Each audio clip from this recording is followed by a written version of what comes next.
one skill that changed how I work remotely more than any tool or system is knowing how to communicate when I don't have the answers yet.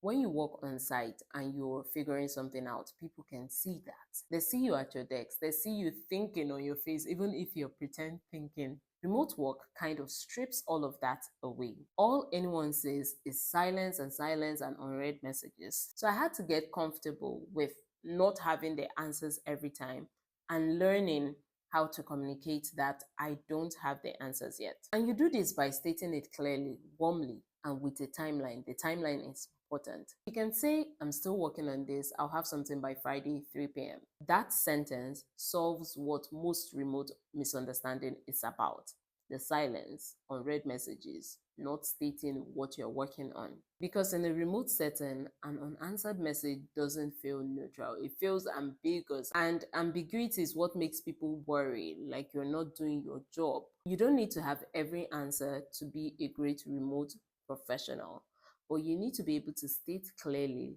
what you know, what you don't, what you are still researching, what you're still finding out. That transparency is what builds trust across the screens that we walk through, especially when you work either as a virtual assistant, you work as a project manager. I remember doing some project management work, and sometimes you don't know which part the developer is. Let's say they are working on a page, you don't know if they finished the first half of the page or the second half of the page, and you need to find out and give feedback to the stakeholder immediately. In that situation, I had to get comfortable communicating answers that I don't yet have. If you work remotely, I'm sure this is not new, so save it for the next time you have an I don't know moment. And leave me a comment on your thoughts on building a remote career.